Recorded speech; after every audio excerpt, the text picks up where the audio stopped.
大家好，我是你的好朋友北极啊。本期给大家讲述一个400斤的胖子历尽艰难险阻走出困境的故事。行走距离。费德是一位患有过度肥胖症的男人，胖得像座山，身上的赘肉一层又一层，犹如岩层间的褶皱，这是他怎么也甩不掉的负担。因为过度肥胖，费德的行动极其困难，对他来说，从沙发上起身都不是一件容易的事，从家里的一侧走到另一侧，都会让他的呼吸变得急促起来。他的活动范围只能在这个老宅子里，就是这样的费德，每天只能一个人吃饭、看电视、睡觉，只能靠着穿项链、做手工赚来的微薄收入勉强度日。这种日子他每天都在重复着，日复一日，年复一年，每一个明天都是今天的剪切复制，孤独而又乏味。只有在周末的时候，妹妹罗拉和妹夫拉蒙的看望才会给费德单调的生活增添一丝丝色彩，但是妹妹罗拉却非常嫌弃无用的哥哥，她无法忍受哥哥身上强烈的臭味，更讨厌哥哥成为了家里的累赘。这些费德感受得到，仅罗拉的一个眼神就会让费德如坐针毡，仿佛呼吸都是错误。反而是妹夫拉蒙很喜欢和费德相处，喜欢和大舅子分享自己的经历。拉蒙把自己和妻子出门旅游的照片分享给费德，费德看着这些照片出了神，羡慕的表情全写在脸上。当他想要拉蒙给他看更多的照片时，罗拉却催促拉蒙赶紧回家。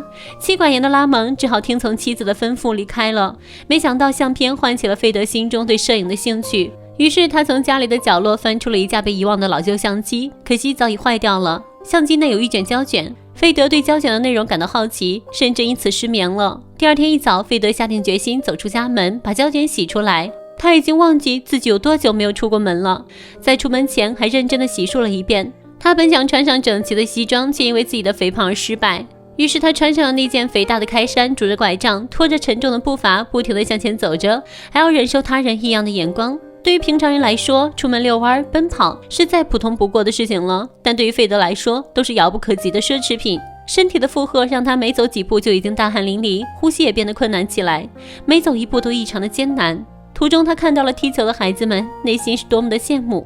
毕竟对于费德来说，运动只能是天方夜谭。不知过了多久，费德终于来到了摄影店。当费德满头大汗、气喘吁吁地推开照相馆的大门，歪歪扭扭地朝柜台走去时，店员保罗正在看着《死亡笔记》漫画。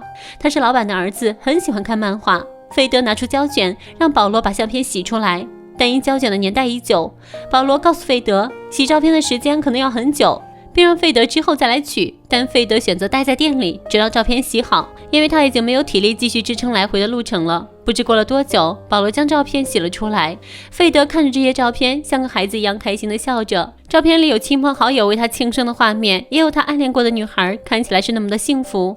原来生活千篇一律的费德，曾经也有一段美好快乐的时光。被照片感动的费德决定用全身的积蓄买下一台二手相机。他拿着相机和照片狼狈地回了家。有了相机，费德的生活发生了些许改变。他时刻将相机挂在脖子上，家里的一切事物都成了他相机镜头里的素材。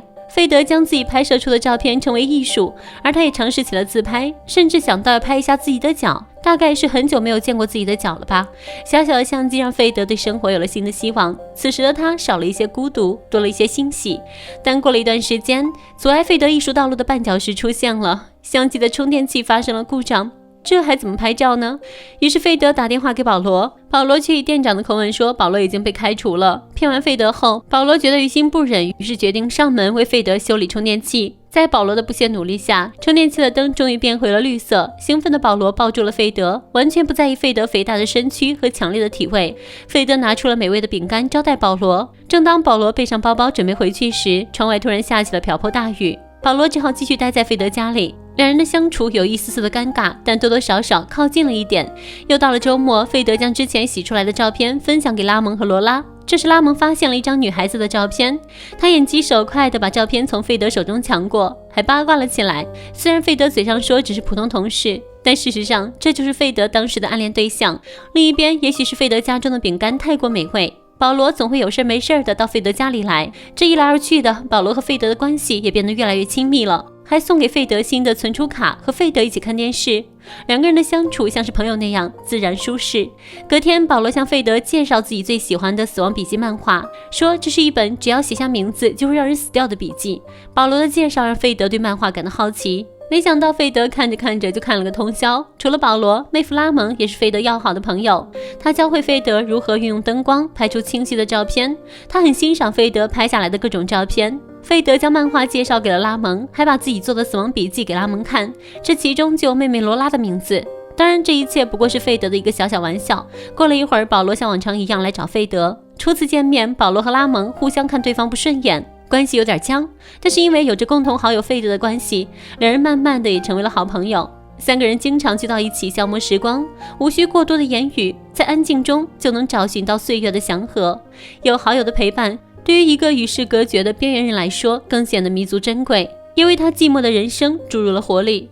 相机不仅为费德带来了志同道合的朋友，还让费德的生活发生翻天覆地的变化。他会认真的布景，在相机前摆各种各样姿势，并且将拍下的照片珍藏起来。也许拍出来的照片在他人眼中平平无奇，但在费德眼中，这些都是属于自己创造的艺术品。突然有一天，保罗问费德为什么不去外面的世界看看呢？费德告诉保罗，过度肥胖让他患有心脏病，因此不能进行高强度的运动，也正是如此，体重才会像失控般不停地增长。这就是一个恶性循环，禁锢了费德想要逃离的心。但如今的费德有了朋友，有了属于自己的爱好，他感觉自己可以脱离这个牢笼了。偶然间，费德在旅游杂志上瞥到了韦拉克鲁斯海湾，这是他一直心驰神往的地方。这一次他终于有了去海边旅行的勇气。为了带费德去旅行社，拉蒙找来了一辆皮卡，保罗在汽车的后备箱里给费德安装了一个宽大的座位。他们带着费德来到旅行社，但旅行社的接待员却担心费德的体型过于庞大，会带来不必要的麻烦，以各种理由拒绝。旅行社的这套素质3连打得费德一行人猝不及防。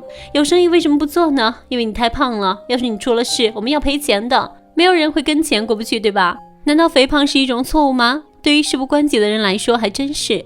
保罗为费德打抱不平，但费德只是沉默地离开了。他感到非常的失望，但他依旧没有打消去海边旅行的念头。他决定自己一个人走去海边，但却晕倒在男孩踢球的那个街区里。保罗和拉蒙焦急地开车寻找费德，直到接到了医院打来的电话，才得知费德出了事。医生说费德的心脏是常人的2倍，负担很重，并发的几率很高。医生曾经嘱咐费德要注意2点，一是减肥，二是不能剧烈运动。但费德顺利履行了第2点，很显然没有完成第1点，因为减肥是不可能的，这辈子都不可能减肥的。费德这一次真的心灰意冷了，他觉得自己永远都要被这个肥胖的身体禁锢。对生活失去希望的费德开始变得自暴自弃，不吃不喝不洗澡，只想躺在床上等死。虽然妹妹罗拉平时总嫌弃费德，但在费德消极沮丧的时间里，还是罗拉负责照顾哥哥的起居，帮哥哥打扫房间，给哥哥洗澡。妹妹打心底里还是很在乎他的。等罗拉走后，费德像个孩子一样从抽屉里拿出了那本笔记，悄悄地涂掉了罗拉的名字，并且把自己的名字加上。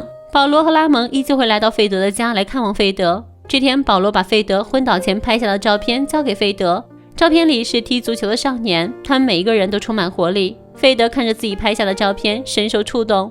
他是多么想要重新拿回相机，记录下生活里的点点滴滴呀！终于，他重新找回了人生的意义。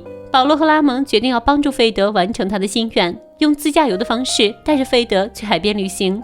保罗还送给费德一部专业的相机，说道：“这么好的摄影师就应该配备专业的相机。”说完，3人感动地紧紧拥抱在了一起。这时罗拉出现，他要阻止费德去海边旅行，但费德告诉罗拉，这是他一直以来的梦想，他必须得去。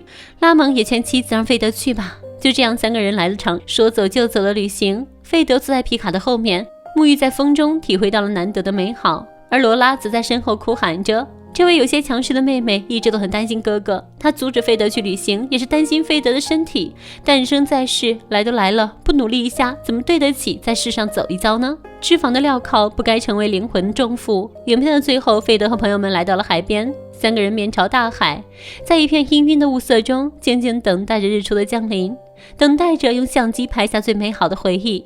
虽然守候是漫长的，但他们知道太阳一定会照常升起。生活不也正是如此吗？仅需些许确定的阳光，就足以点亮一个人的世界。本期的故事就到这啦，小伙伴们，下期见喽，拜拜。